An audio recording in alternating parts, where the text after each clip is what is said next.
Hello, welcome back. I missed a week. Sorry about that. But if you've been here before, you know, and if you haven't, welcome.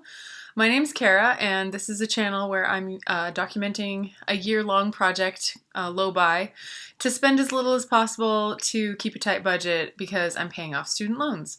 So, it's the end of September, and I do apologize for missing a week. I had a dog sitting job last week where I was taking care of a dog and staying at that home, so I was house sitting as well, and it just didn't work out. I never found the right timing to film. So he's a very sweet dog, and he took up all my time.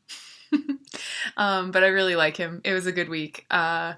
And so it is the end of the month, and I have just the most basic of updates, which is it was a very good month, and it is the end of a challenge that I had set for myself, and I'm really excited to share the results of that.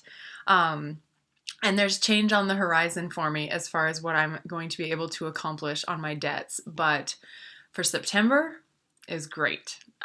This month I paid off $1,830 of debt, and that represented 74% of my net pay. So all the income I brought home, and that includes a short little cat sitting job that I had early in the month, all of the income that I had, I used 74% of it towards my student debt, paid $1,830 onto the debt. And I am very pleased with that.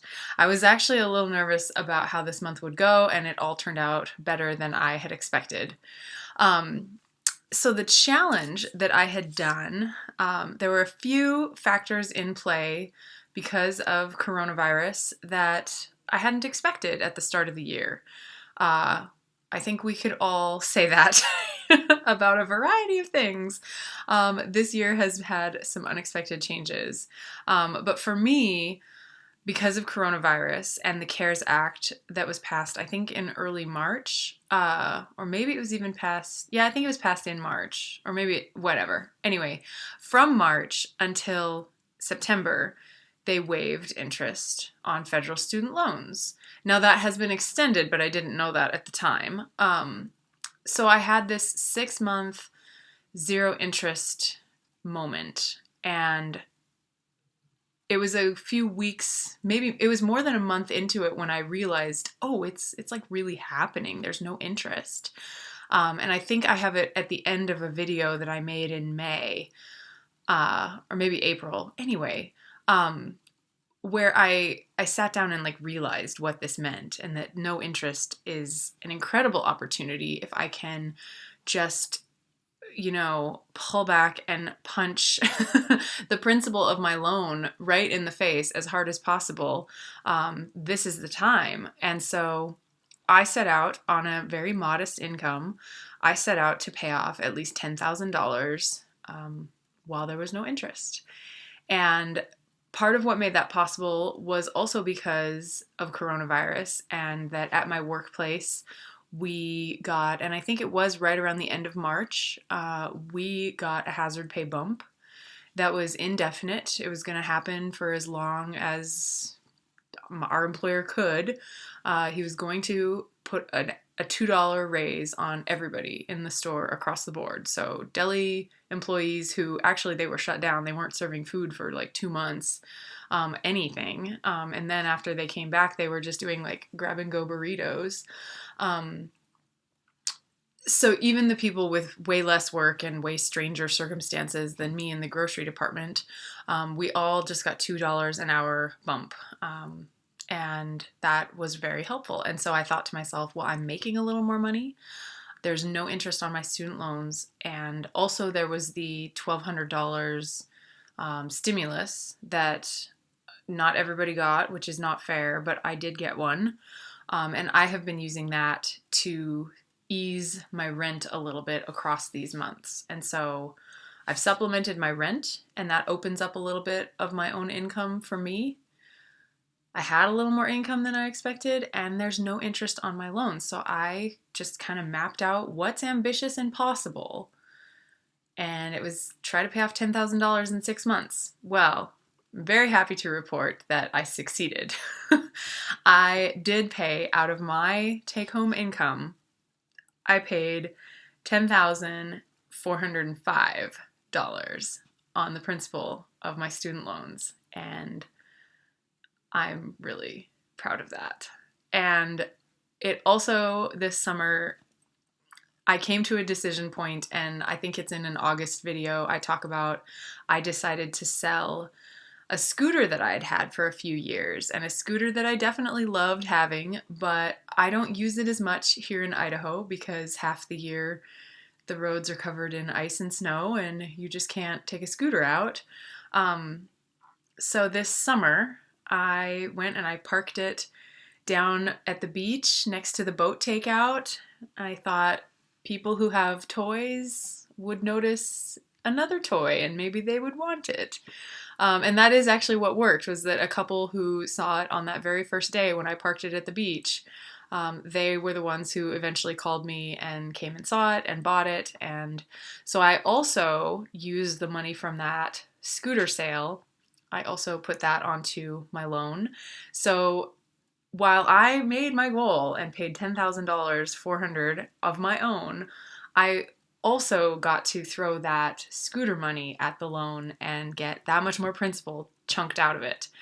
So overall, I paid off $12,305.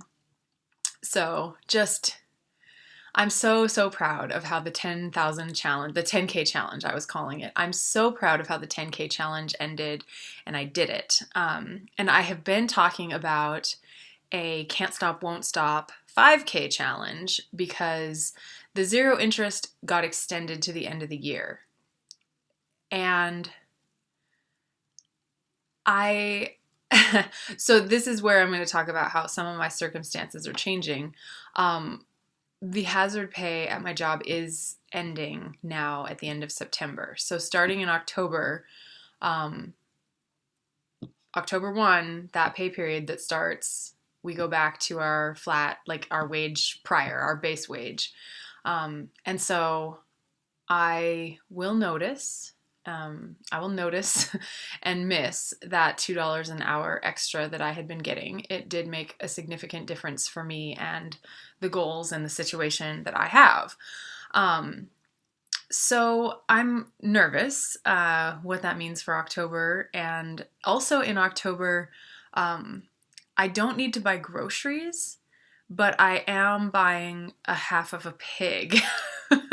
So I think it was in late June or so, a friend of a friend approached me and invited me to buy a half a pig if I wanted. I mean, she was also curious if I'd buy a whole one, but so I went in on half a pig, and it's going to be harvested in October, and I've got it set up where my father and I will take care of actual butchering and wrapping and breaking it down. We know how to do that because he always hunted when I was young, and I helped him with a lot of those animals. So we're gonna break it down ourselves, but I do have to pay the finishing costs to the farmer and for the proper USDA approved, ethical harvesting.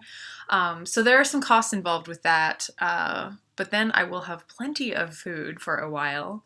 I'm just a little nervous about how this is all going to work out, because I will certainly miss the hazard pay bump that I have been experiencing and appreciating. And then there's this slightly larger than usual food cost. And there's still no interest on the loans. And so I really want to maximize what's happening there. And so I just know that in October, I'm going to feel all those pressures at once. And then November and December, there at least won't be this larger than usual food budget. And then other things coming up in November, December, the holidays, Christmas. I've budgeted a sinking fund so that I can get gifts and participate in the holidays and not feel stressed over that. So I'm not worried about those expenses coming, which is a great feeling. Usually I'm getting a little nervous around now, realizing oh gosh, I'm going to have to go spend some money in December. So I'm not so worried about holiday costs. But I am definitely kind of feeling it. October is going to be different than these last few months with the hazard pay. It's really interesting to me what a difference $2 an hour makes. Um, um, so yeah, September. I used 74% of my income and I paid off $10,400 of student loan of student loan principal while there was no interest. And as far as this like can't stop won't stop 5K, I'm nervous that 5K is unrealistic. So I need to do a little work on that. I want to set an ambitious goal for these next few months that still have zero interest on the loans. But I wonder if 5 is too much and will I, or maybe I just need to go for it. I don't know. So I'm going to do a couple of little, back of the napkin calculations here and decide if it's a can't stop won't stop 5K or a can't stop won't stop 4K or something else entirely. But October's going to start feeling a little different, but I am still working hard and still enjoying everything that I'm doing. Yeah, and as far as the low buy rules, keeping rule number 1 is always the most important thing, and rule number 1 is to leave my money at home, leave access to my money at home, and it remains completely true. When I follow rule number 1, everything's fine, and when I don't follow rule number 1, I am pretty good at finding a reason to spend some money. So, keep on keeping on. Keep rule number 1. Leave your money at home. And that's really all I've got. I'm sorry I didn't make a video last week. I don't really know what story I would have told. And, I've been so busy, and that dog sitting job, it really kind of took the wind out of my sails last week. I had to do so much more driving than usual. I'm really spoiled because normally where I live, I walk to work. And the fact that I had to drive all last week, man, it just felt like such a different life. Anyway, I don't know what the theme for October will be, so here we go. And I hope you're having a good week. I hope that you're keeping healthy and being, thankful and happy for what you can be. That was really cheesy, but I do hope you're well, and I'll see you in a week.